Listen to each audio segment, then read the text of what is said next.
Until now, I believe Alex Jones, our old friend Alex Jones, and President Trump have been pretty chummy, but for the first time to my knowledge, Alex Jones has had something sort of critical to say about the Trump presidency. Not that this is Donald Trump's fault, but that Donald Trump, like pretty much all presidents who have come before him, is now being actively drugged to be controlled by the deep state. Wow. I mean, I never took this dude serious from the start, so if the world wants to keep talking about him, go ahead, but who cares what this moron... I mean, he's not... Just because everyone else is just as dumb as him doesn't not make him he's still a moron. Fucking Trump is poisoned. But he's a moron with great production. Great gas! You like the green screen there? Political chit-chatter. Yeah, it's a well... I mean, he looks official, and people buy it. He's got a production there. Well, I think it looks official. I don't know that he will ever look official. He reminds me of... I had an excitable uncle.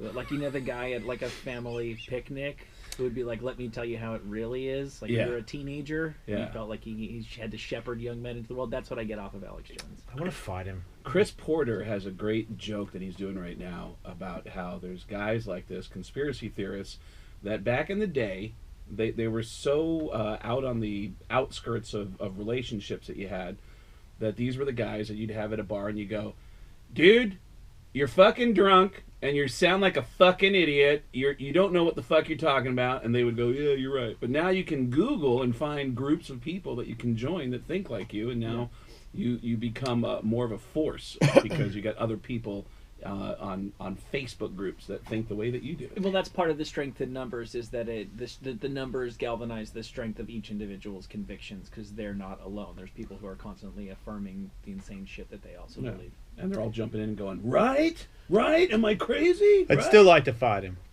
I'd love to see that. Yeah. I mean, in the gym as friends, you know what I mean? Just to see what he's feeling. You know what I mean? Does he really...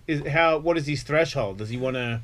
Is he into it? Does he have like a temper? Like, what kind of person is he really when he's like facing somebody that's obviously more like physically stronger than him? Because he's a very manly man. Seems like he's always sort of accusing other people for not being like it's something wrong with not being manly. Yeah. And I wonder how he feels about being treated like a child by another man, because he is not... I mean, he can be belittled by a lot of people. I know that I can be humbled, and I'm okay with that. Yeah. Is he okay with that? Jason, what is the before and after photo that everyone keeps bringing up where he looks exactly the same except he's more tanned? Like, that's not really... He didn't post that. That's someone making fun of him, right? No, I think that's a sales pitch for one of the products that he sells. And that's his before and after picture for one of his nutrients that he sells to make you more masculine or more, you know, whatever it is. Oh. Yeah, and I swear, we looked those up on the show one day months ago, and I'm still getting Google ads for InfoWars supplements and shit. They gotcha. They know what I like.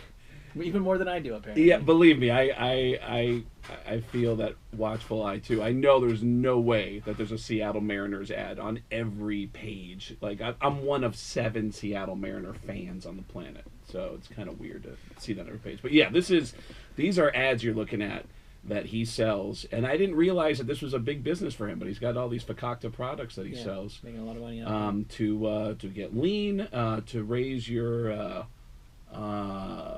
metabolism, right? Or is it you name it? Yeah, whatever it is. But there's products. There's these elixirs that you can buy from his show that could do wonders for your physical well-being. He's kind of like a giant elixir, everything he does, right? Yeah, he's the ultimate old school. You know, from the conspiracy theories that he sells to these potions. Yes, potions. He's like a giant potion. Yeah. Well, he's like the guys that used to just show up in town and sell bottles of stuff that was really like whiskey and morphine. That they would say was actually gonna, you know, as they say, cures what ails you. Yeah. Like I said, I'd like to fight him. You from Seattle? I'm from New York, but as a kid, I grew up 10 miles from Yankee Stadium in Mount Vernon, New York, and I'd go to baseball games. I was a big Yankee fan as a kid. Me too. And I remember saying to my mom, this stadium is loaded with assholes. I was 8 years old. And right. I just saw, like, I saw drunk people, like fighting guys who were wearing hats from other teams. And at 8 years old, I made a really grown-up decision, and I just said, I can't do it. If my team winning means that all these assholes are going to be happy, then I'm out. I'm an independent. I'm not a Yankee fan anymore. I'm just an independent. And then when I got to Seattle to start doing stand-up in '93, 3 of my favorite Yankee players that I grew up watching were there. Lou Piniella was the head coach. Willie Randolph was the base coach, and Goose Gossage was Goose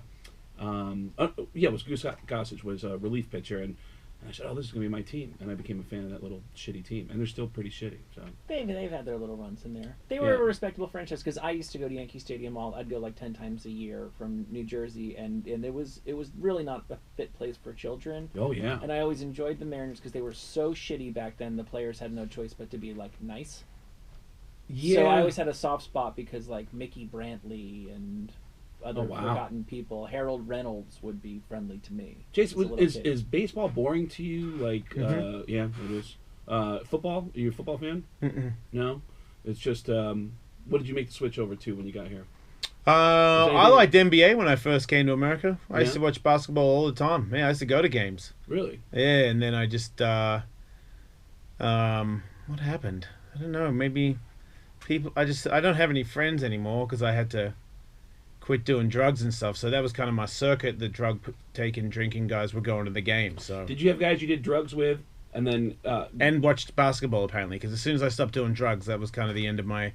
And also, I think that my era of NBA was more exciting. I feel I'm not from the newer. I just started to get bored. Maybe my team started to suck. I don't know. what era are we talking about? What teams were you? Well, first, Lance Mountain and introduced me to when I was 17. So when I got here, I got to see Magic and shit like that. Oh my God. So and I was like, wow, basketball is probably the most exciting game ever constructed. It is legendary time. So then when I came back over here and lived here permanently, then there was the Shaq and who else was like somebody, Iverson and Kobe? Yeah, I didn't really like Kobe. I liked more what was the dude that won the dunk contest on the Raptors? I was super into super into Vince Carter. Wow. Remember he did the dunk and put his fucking armpit in the hoop. I was like, God damn, dude, he was the coolest dude ever. So that was I was back in for that. I was back in for like fucking what was the Russian dude, Stojakovic or whatever his name is, Peja. flicking it back into Rick Fox. Was it to Rick Fox for 3 for the Lakers? And it was like the biggest. That was probably the most exciting, hardest heart rate, amount of cocaine, and like it wasn't Fox. It was Fisher. I always thought No, it was Ori, because Ori got it a couple of times, but it was like that last second, and we were behind the whole game, and those. So I was really excited about that, and that blows my mind when I say that story, because now how much I care is just I don't care. Was it the drugs that made you feel think it's like that. this is exciting? I think it was like all the people that there was I used to be in a scene where we would all hang out. So when everybody was cheering, it was kind of probably made it 10 times more exciting. I felt like an outcast doing coke at sporting events because I really felt how straight people were at sporting events. Like I was always in a group. You're always so in a it was group that were cheating. partying like yeah, you. I never soloed. Yeah, went out and did I it. felt like a dirty drug addict. Well, but wait, are you talking about the same thing? You weren't doing blow at games. You were doing blow and it was on the TV. I mean, I don't remember doing blow at games, but I mean, if I didn't do blow at the game, I was gonna do it after when I finished drinking at the game when I got back. But we did it a lot. But in the back arena, then. would you have been No. doing, right? Would you? A key bump could have happened. Yeah, because that's just kind of it made everything more exciting for me. At least I thought. But in every instance, there was just like the last 10 years of doing blow was doing blow for like maybe a half hour, an hour around other people, and then going, all right, I got to get the fuck out of here. Yeah, that's how I would get. And I need to, and it's weird because I don't even know why I was doing it for those last 10 years.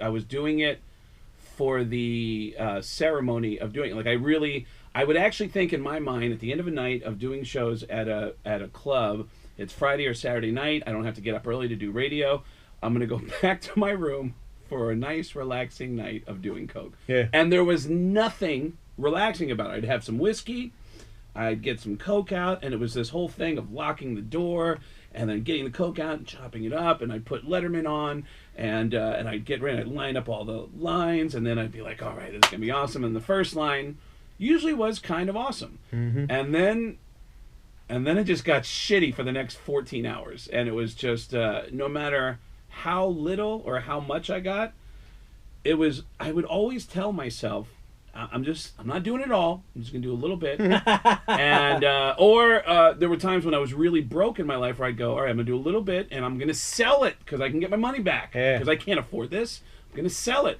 Impossible. And whether it was a couple bumps or a couple 8 balls, I would lie to myself for a day or two straight and just keep going. And then at some point, you're like, all right, I'm just doing this. Let's just do it. And just feel just empty. Whew! That is some empty shit that I used to feel, man. It's crazy. How long have you been clean? From cocaine and stuff? Yeah. Years. Well, that's a long time. Yeah. I didn't have to go anywhere to stop that. That was easy. What was your moment that made you go, fuck this? I don't man, for cocaine, I mean, I don't know. I feel. I mean, I don't remember the last time I did cocaine because it was the last time I did cocaine the way I used to do cocaine, was probably. I'm trying to think what I would do to do that. I mean, maybe. I mean, I smoked it a bunch of times because my nose didn't work. Wow. But I think it was more like I remember we would get it, and it would start to be just about that, and it wouldn't be about anything else. And I remember telling people I felt like I would do too much too quickly, too fast, and then I would have to disappear and do more, and everyone else maybe just did a couple and had a few beers and woke up feeling a little shitty the next day. So it was a bigger deal to me. So no one was as bad as you were in your circle. Seemed of like that. You know, later on people surpassed me because I stepped out of the game, but at the time I felt like I was the one that was probably doing it the fastest, like the one that was sort of 2 to your 1 kind of thing. Yeah. And every now and then you'd meet somebody that would do as much as you, and you'd be fucking immediately friends with them. Or did you ever judge them? Fuck no, not then. I was very open-minded about that stuff because I felt I had such a low opinion of myself, so it was almost like I used to give homeless people money because I used to think that was where I was headed for sure when I was a kid. So you're trying to put out that to put out that karma that you I figured that when I'm a fucking adult and I'm homeless that maybe some kid will give me money. I did see a homeless guy on the West Side Highway a few years ago who had jokes on cardboard boxes. And it was, it would be the setup to the joke was on one side, why did the chicken blah, blah, blah. And I'd stare at him and he'd flip. And it would be the punchline being on the side. And I'd go, oh, this could be me in a while. Let me give you $20. Yeah. Gave that guy some money. But yeah, drugs, the last few years, like maybe 5 years I was doing drugs, I was so bad that the women I was dating and the people I was hanging out with, we were all at the point where we were being honest enough with each other to go, man, this is bad. And we go, yeah, this is bad. And you go, we need help. Yeah, we do. How long ago was that? It's been 12 and a half years now. Oh, okay. 12 and a half years since I've been clean, and 14 and a half years ago I had a heart attack. So, okay. And the heart attack scared me straight for a year, a little over a year, and then I got in a bad relationship with a girl who would beg me to do coke with her.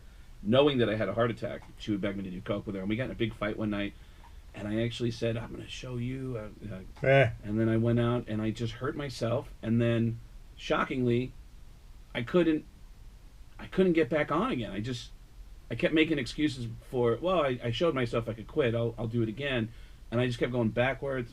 I actually got worse than I was before the heart attack, and then on the 2-year anniversary of the heart attack, I was at a Steel Panther concert. They were called Metal School back then. I was at a Steel Panther show. This ideal cocaine situation. And I wasn't even doing coke that night. I was looking at my watch and it's past midnight, and I was like, wow, it's December 14th.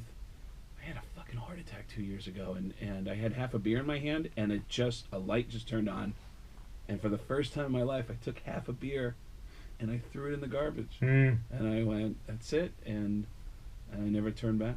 And but yeah, it's crazy. It's crazy. And what helped me, sadly, is that in the first year that I quit, 7 of my friends died. Comedians. Right, because that was going to be my next question. When you become when you're a comedian that does drugs like that, then you become completely sober. You're gonna have to have a new group of friends. Well, luckily for me, So you guys are at the club all night, right? Yeah, at the club all night, but for some reason I always had two separate lives. I had people who I cared about, who I was close to my whole life, and then these new friends I developed as a drug addict who I would hang out with, and I would never let the two mix, and they would see one side of me, and these guys would see another side of me, and I never let the two of them mix. So when I realized I needed to quit, it was like, all right, it's easy to just cut this whole part of my life because I still have friends who actually care about me. But yeah, 7 comedian friends of mine died, 4 drug overdoses, and 3 drinking and driving car accidents. The first was Mitch Hedberg, who, I don't. You guys know who Mitch was? He's my favorite comedian. Mitch was my roommate in No New York. way. He was my first roommate in New York. Yeah. And he died, going to his funeral and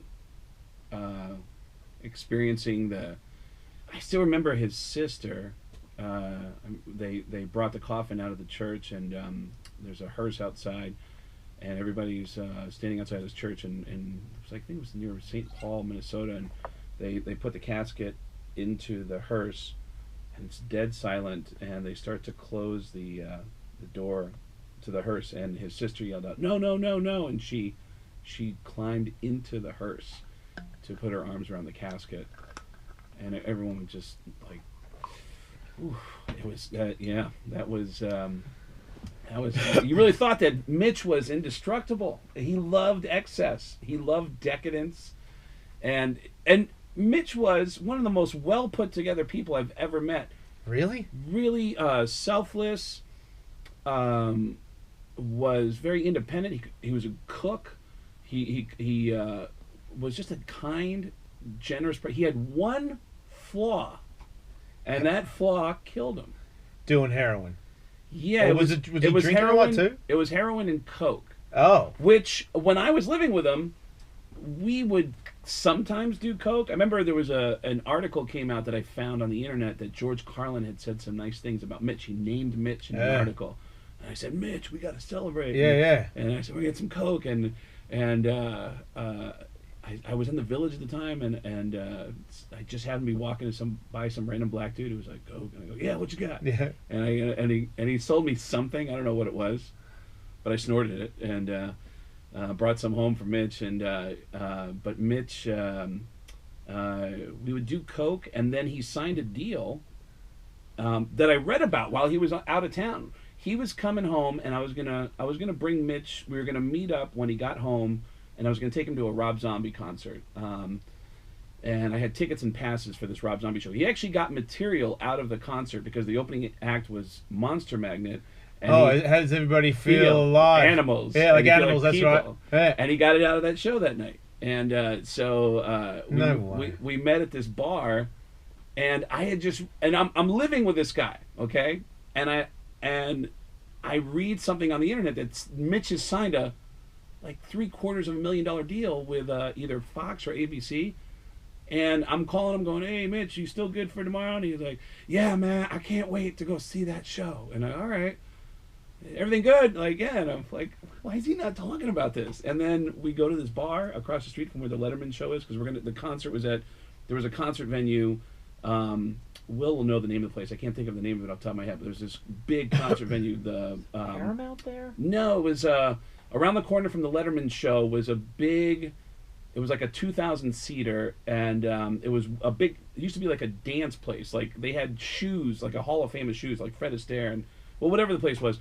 We saw this show, and I said, "So Mitch, how you been? You doing good?" And he goes, "Yeah, man, I'm doing good." And I go, "Yeah, hey, I read a crazy story about you on the internet." And he goes, "Yeah, what did you read?" And I go, "I read you signed a deal with Fox." And he goes, "Yeah, man, it's true." And I go, "I also read that it was $750,000, and his response was, "Yeah, man, can you believe they actually print that shit?" And I go, "You signed a deal for $750,000? And he said, "Yeah." And he was explaining to me how the deal broke down, and he kept emphasizing, like, it doesn't mean I'm going to be on TV. It's like at any moment, they could decide to pull the plug. And I said, "But you keep the money, right? You keep the money." I go, "Who gives a fuck? You got money." And he was kind of worried that it wasn't going to turn into anything, which it didn't. It didn't turn into an actual TV show. But he was able to financially just relax and not worry about life anymore and just be creative. But it was at that moment that I started hearing from people, because Mitch moved out of the apartment and just started renting a room at the Chelsea Hotel. Right. And that's where Sid Killed Nancy and all these famous poets used to live. And Mitch had an old school typewriter that he liked to type his jokes on. And he moved into the Chelsea. And then I would start hearing from people like, Mitch is in really bad shape. And I'm like, oh, he's fine. The people are like, I heard he's on heroin. I'm like, he's not on heroin. No, he's not. I mean, I've drank with him. We've done coke together. And then the stories just kept coming out that, more and more that he was in bad shape. And Do you have like a gnarly infection? Yeah. They're going to cut his leg off? This is a horrible... I feel terrible about this because I heard about it from another comedian who was touring with Mitch. And this other comedian confirmed it and said, yeah, Mitch, he had to have part of his foot removed. All right. And they made a graft from his ass to cover up the foot. All right. And they wanted to remove his leg. Yeah. He got busted at the airport in Austin trying to bring heroin through the security. Right. And so they arrested him and strip searched him and then found, like, there's something going on with your leg. Yeah, and his staff. They took him to the Crazy hospital. staff. Like, they wanted to amputate his leg. Yeah, like staff that he just walked around with and didn't get it looked at. Just kept injecting into a fucking staph-infected hole. Yeah, and I feel bad because a mutual friend of ours who's a radio guy in Phoenix, I asked him, hey, do you know what's going on? Mm-hmm. And I was sincerely trying to ask this guy off the air, like, because I heard this, what did you hear, right? Next time Mitch comes to Phoenix, this radio buddy of ours says, we got Mitch Hedberg in the studio, and Mitch, comedian Craig Gass told me that you almost lost your leg because of heroin. Is that true? And I was like, and Mitch called to tell me about it. And I was like, Mitch, I am really, really sorry about that. I genuinely was trying to ask him what he knew about it. I was telling him my side of the story. And he's like, no, man, it's okay. Everybody was talking about it. But I still felt horrible that shit happened. But the end result was they were able to save his leg, but they removed part of his foot. And he had a noticeable change in his step because of it. But it was tough. Every time I'd come to Minneapolis and do shows, I would always call his parents, and I still do. His mom passed away. I'm doing a show in Minnesota in February for Super Bowl week, and I'll reach out to his dad again. And Dad's still going, huh? Dad's still going, but every time I get together with them, it would turn into what could we have done? So, right. And they're stuck in that for the rest of their lives. Yeah, to which all I could say is, when I was on drugs, there were people in my life who loved me, who kept trying to get me to stop. Yeah, I know what you're going to say. And there's, I would say to them, I genuinely felt horrible for the way I was making all of you feel. I really do. I feel terrible that I'm making you all feel bad. I really do.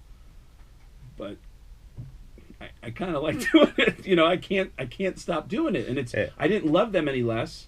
I just love doing drugs, Yeah, well, to me, that's a really weird one you bring up because I'm late to the radio, I'm late to show business, but I don't even follow any comedians. But that one guy, it was pretty much, if you asked me about comedy or radio, I'd go, I know Howard Stern and I know Mitch Hedberg. He's the best. Obviously, there's like Richard Pryor's and shit that I was aware of, but the people of your generation, I knew one. Yeah. I remember arguing with Sam Tripoli when I first met him when we did the Wild World of Spy together. He was saying that Joe Rogan was the best comedian alive, and I was like, wait, Joe Rogan, the UFC announcer? Because I didn't even know that he did stand-up. Oh my God. And I'm like, dude, Mitch Hedberg fucking destroys him without even... And he's like, you haven't heard? And I'm like, I don't need to. I'm just an idiot arguing because I'm just an asshole and I'll just argue to the point even if I'm right or I'm wrong. But then years later going, wow, Joe Rogan is really good. He's a great guy. I didn't even know he was a comedian. And then when, by the time I got this show, I think that's when Mitch passed away because I would have had him. I backed him as the funniest person alive. Can I tell you two quick of my favorite Mitch stories? Please. My first night I ever met him was... I was living in Seattle doing stand-up comedy. The club there, the Comedy Underground, you'd hear rumors. This is the early 90s. You'd hear rumors about like, oh man, who's really funny is There's a guy named Patton Oswalt, who's a genius. There's another guy named Doug Stanhope. There's this guy, Mitch Hedberg. And whenever these guys would get put on the calendar, there's no way to actually look them up and look up their material. I would just hear about their reputation. I would always campaign for like, hey, that should be my show. I should open that one, don't you think? Isn't that, And I got to open for Mitch, and I didn't know anything about him, but I just heard about how this guy is like this amazing comedian, really unique and original. He gets into town, first night. Hey, Mitch, I'm Craig. I'm your feature act. Oh, great. Really excited. And I do my set, and then I sit back to go watch what he's going to do. And it's sold out, and Mitch goes on stage. Hey, everybody. Thanks for coming down. Yeah. Where's Thomas? Hey, where'd Thomas go? And there's a guy in the back of the room, I guess was Thomas, and he goes, I can't. There's no seats, man. It's sold out. I don't have anybody seats. He goes, well, can anybody make room for Thomas? This is my friend Thomas. You know what? Fuck it, Thomas. There's a stool right here on the stage. Just come up here and sit on the stage. And then it got really quiet as you heard, excuse me, sorry, excuse me, sorry, excuse me, sorry. And this guy works his way through the crowd, steps up on the stage, and then he turns around and everyone started laughing. Nobody knows who the fuck this guy Thomas is. Hey. But as soon as he turns around, everyone goes, God damn, that guy's fucking high. He turns around, and Thomas was this really long-haired guy who felt uncomfortable looking at the audience, and he had a leather jacket on that I always remember it was a homemade pin, not a pin you get at a record store, but it was homemade. It was a little pin that he had typed the word Motorhead and then made a pin out of it, and then made a homemade pin because he couldn't afford the $2 pin. Even better. And so he turns around, and Mitch goes, all right, well, here's my jokes. And then he started doing his set. And this magical thing happened where Mitch is like Gilbert Gottfried in comedy, in that sometimes people kind of go, wait, what? They kind of need a minute to figure out his rhythm. And then once they figure out his rhythm, it just gets bigger and bigger and bigger.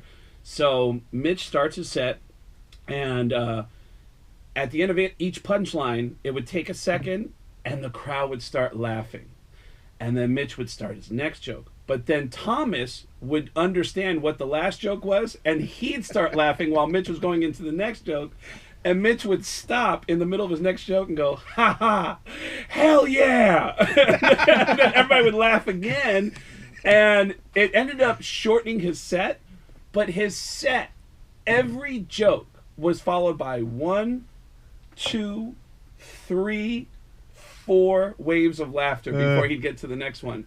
And it was just this unbelievable energy that just kept going back and forth. It was just absolutely magical. Never seen anything like it before in my life. The day that I moved in with Mitch, I was trying to get my bearings straight because he was going to let me be alone in the apartment for my first weekend in town. It was April of 1998. I moved out to his place. And he lived across the street from the Hudson. Is it the Hudson Tunnel? Wait, there's the Hudson's on Lower Manhattan, right?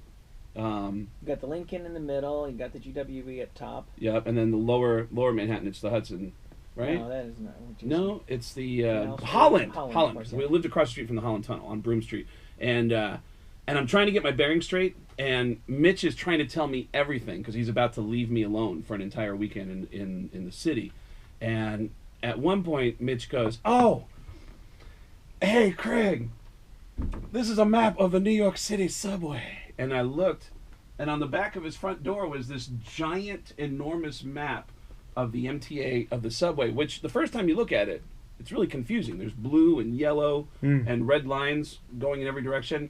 And I'm staring at the map, and he goes, "So that's how that works." And he turned around, and I was like, what the fuck does that mean? Like, it doesn't even, But he was just this really kind and generous guy who... at the time that he died, he loved decadence, and he didn't get out of it. He didn't get to that point that we all eventually get to, where it's like, holy shit, I gotta put this behind me. I know he was having some pain, but... Was he into women? Yeah, you know what's weird? I don't know if I should say this or not, but he loved his wife so much, and she told me at his funeral, and again, I don't know if I should say this or not, but she said that I wanted to tell her, like, Lynn, I wouldn't say this if it wasn't true. I wouldn't even say anything if it wasn't true. But he really loved you, and she said, you know what, Craig, women loved him so much. I remember telling him, like, Mitch, do you want to get some pussy? Because if you want to get some pussy, you can get some pussy. I don't care. You can go. And he said, no, I just want to be with you. And I was like, what a cool wife. Like, that's the coolest thing I've ever heard. And what a cool guy. Yeah, and what a cool guy. And I remember I went to his funeral, and then like a couple weeks after his funeral, they did a memorial for him here in L.A. at the Friars Club, and they showed home videos. And one of the home videos was fucking heartbreaking. It's Lynn and Mitch in this RV. The RV is parked at his dad's place now, by the way, in Minnesota. And they're in this RV, and she's filming him with a home video camera, and she goes, honey, do you think it's weird that we're with each other every day? Like, do you think we should have some space? Is this healthy? And he goes, he's driving the RV, and he goes, I like hanging out with you. Do you like hanging out with me? And she said, yeah, I like hanging out with you. And he goes, all right. Well, then I don't think we have any complaints then. And I was like, oh, it's fucking heartbreaking, you know? He was just such a sweet guy. And, but yeah, he wasn't. It's funny because usually guys who are into drugs and have that intensity with drugs and alcohol, they also have with women. And he didn't have that. He just, he had one girlfriend that he was living with when I moved in with him. They ended up breaking up, and then he met Lynn, and Lynn was the love of his life, you know? He was just a really, but man, did he love to party. Well, and also getting really into drugs and alcohol will either create and or exacerbate some negative tendencies in your personality. Yeah. None of us are at our best when we're in a drug hell. And Yeah, you're saying true. That didn't happen to him either. Yeah. He just, I mean, I wasn't around those last few months of his life. I remember running into him once here in LA at the Comedy Store. Last time I saw him was so strange because it was a really foggy night. It was foggy outside the Comedy Store. And he walked out of this fog, and I said, hey, man, how are you? You doing all right? And he goes, yeah, man, I'm doing good. And I go, yeah, all right. And we had a little small talk, and I said, are you really doing all right? And he goes, oh, yeah. And then he changed the subject. And then I knew at that moment that there's nothing you can really say because I know what I'm like. I know what everybody else is like when they're on drugs. And you know, and you feel somebody starting to push in and trying to get into a serious conversation with you. And I said, all right, well, you know, if you ever want to call me, man, you can give me a call. And then he died a few months later, you know. But, man, this is a heavy conversation. It's Holy your fault, not mine. shit. I just said I liked him. I got to point out, by the way, there's people that I've met in radio, and I go and do their show, and I'm intimidated to come in because their name intimidates me. I listen to their show, and they intimidate me.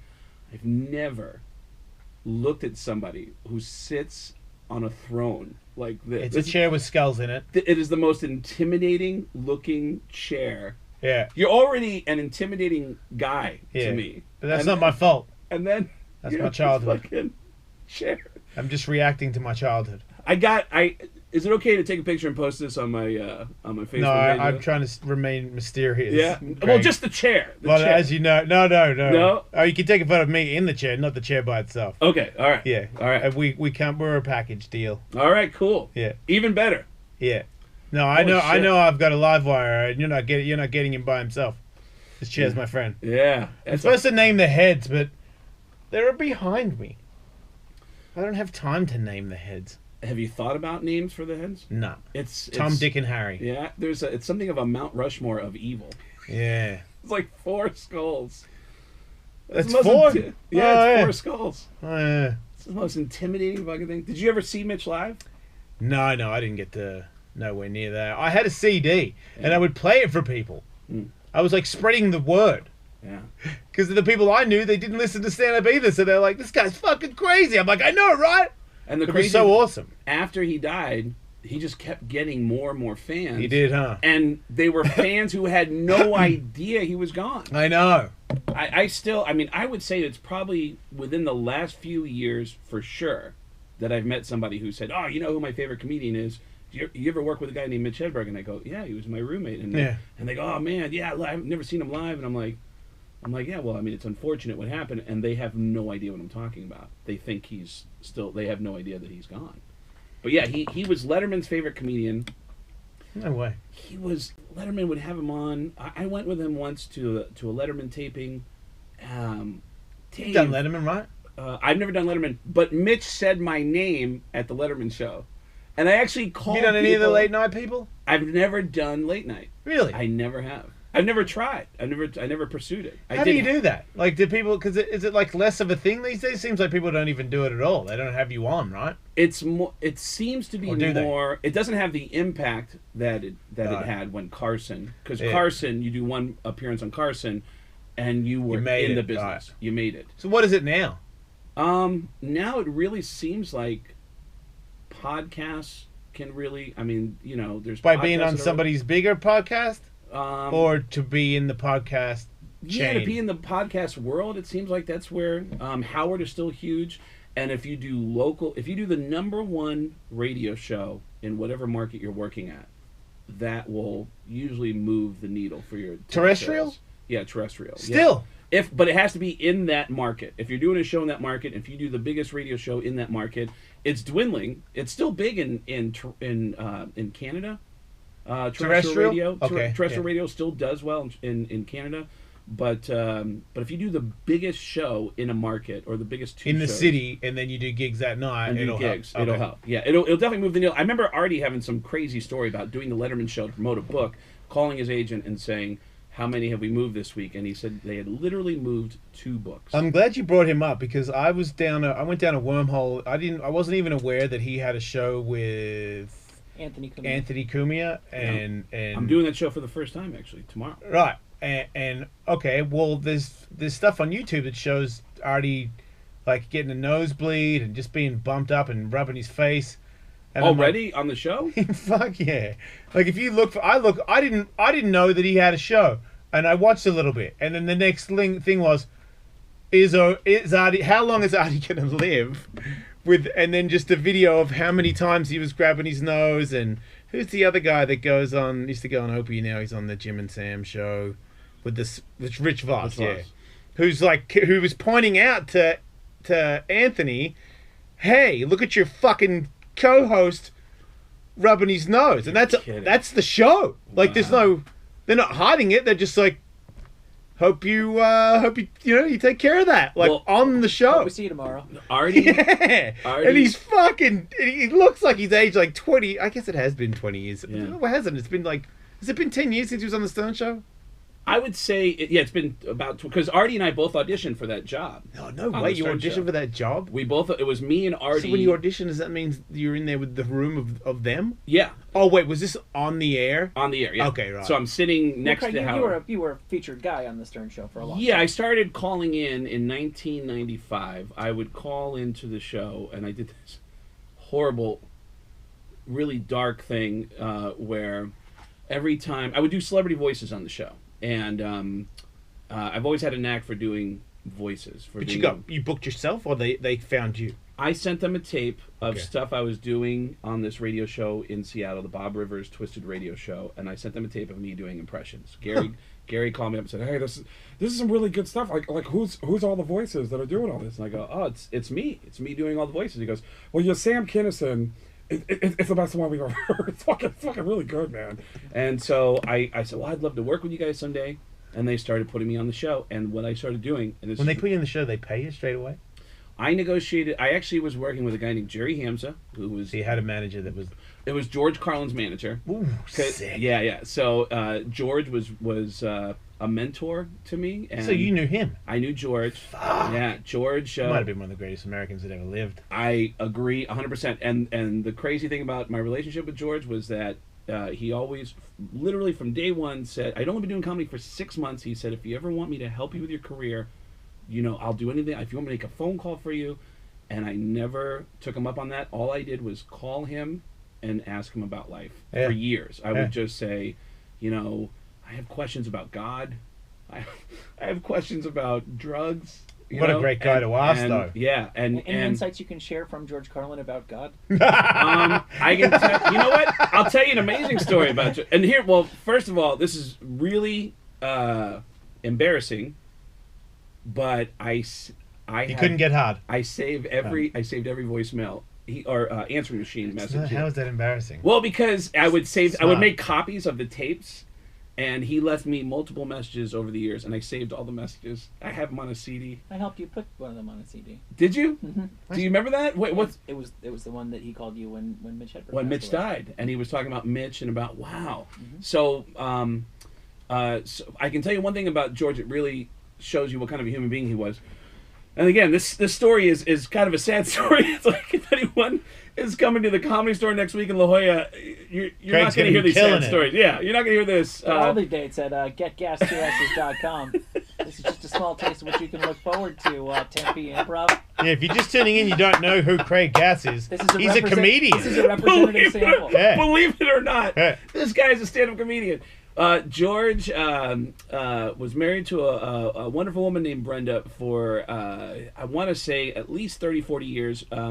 Brenda was diagnosed with breast cancer and died 3 weeks later on Mother's Day. Man, join us next week for the Craig Gass Hour, the not-so-funny side of comedy. And then on October 8th, Phoenix, you're next. Come down to Stand Up Live. Maybe he'll die for you on stage.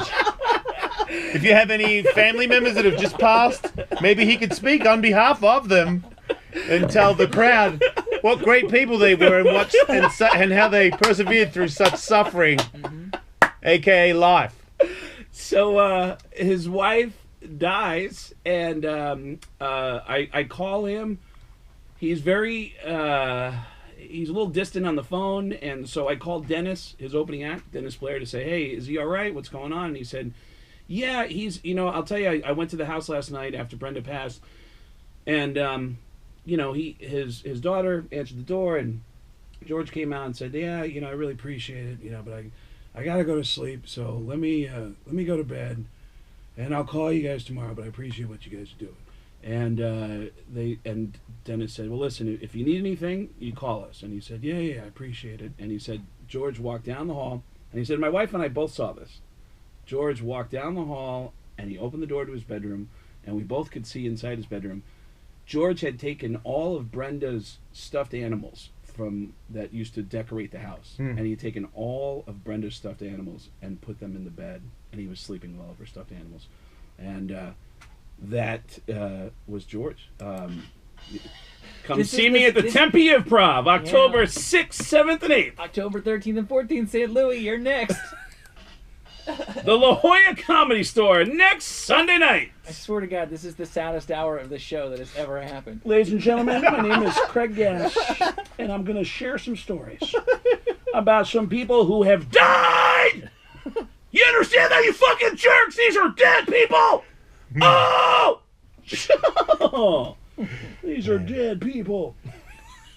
Comedy, man, I'm telling you, it's a tough life. Yeah, it comes from a place of I felt like profound darkness. Yeah, I've been practicing now. I've done a day a week, 2 weeks in a row.